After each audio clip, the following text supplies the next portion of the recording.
इश्क ते आतिश दोवें बराबर,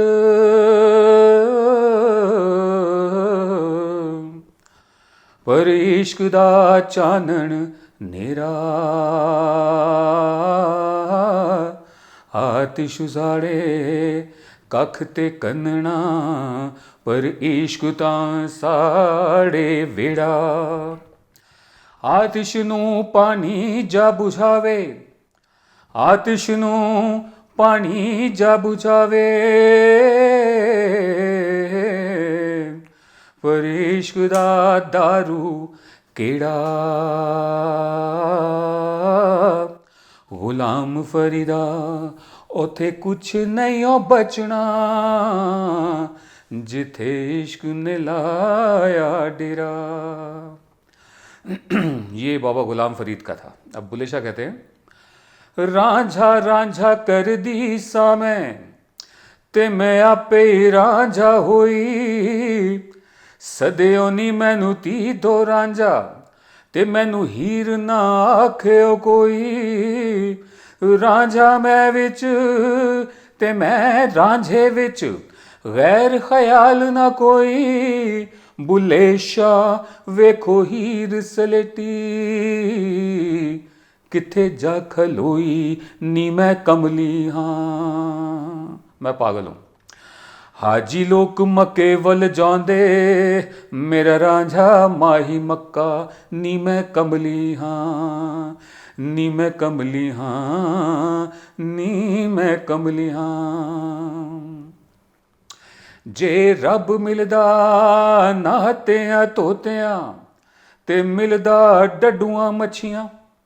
जे रब मिलदा मणी मसाणी, ते मिलदा चाम चिड़खियां। जे रब मिलदा जंगल वेले, ते मिलदा गौआं वछियां।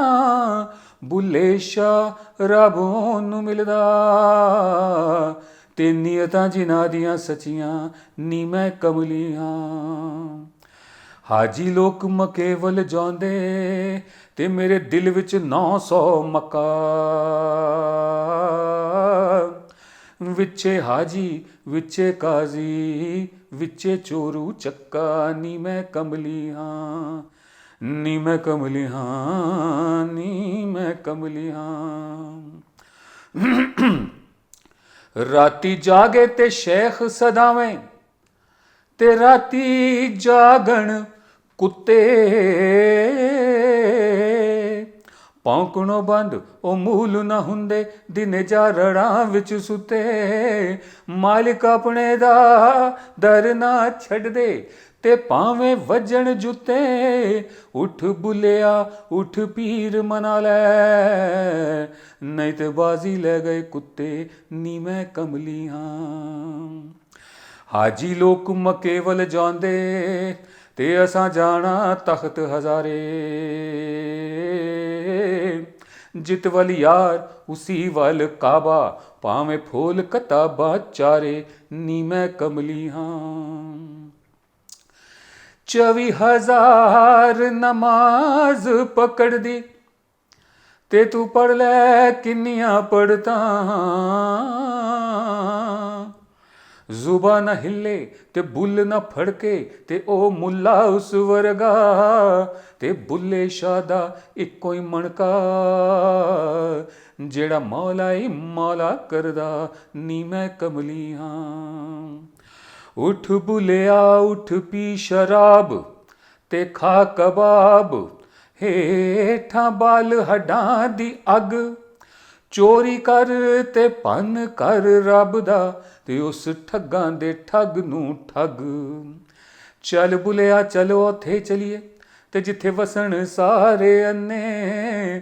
ना कोई साडी जात पछाणे, ते ना कोई सानू मन्ने, नी मैं कमली हाँ।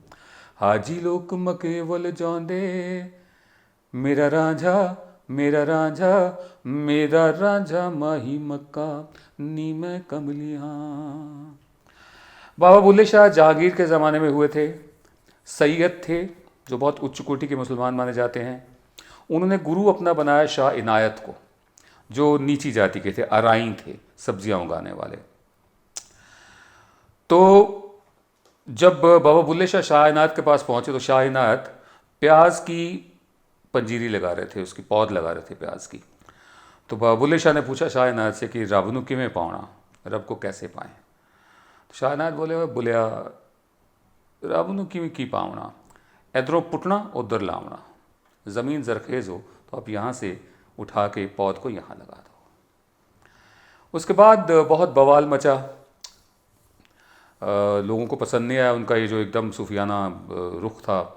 उन्हें लाहौर से निकाल दिया गया बाहर, तो वो जाकर पड़ोस के कसूर शहर में रहने लगे। आज भी कसूर में उनकी मज़ार है, कसूर ख़ास कसूर में नहीं, क्योंकि वहाँ उनको दफन नहीं होने दिया गया, उनको जगह नहीं दी काजी ने कि शहर में दफन किया, जिसको बाहर ले जाओ शहर से। आज जहाँ वो दफन हैं, जहाँ वो आराम फरमा हैं, उनके इर्द गिर्द सारा शहर सिमट आया है, शहर वहाँ से उठकर वहाँ आ गया है। तो बाबा बुल्ले शाह ने उनके बारे में ये भी कहा जाता है कि शाह इनायत, क्योंकि उनके जो गुरु थे वो नीची जाति के थे, अराई थे, तो बुल्ले शाह लिखते हैं, बुल्ले नू समझावन आईयां भैणां ते भरजाइयां, बहनें और भाभियां बुल्ले शाह को समझाने आई, मान लै बुलिया साडा कहना, छड़ दे पल्ला अराइयां, हमारा कहना मान, ये अराइयों का साथ छोड़ दे।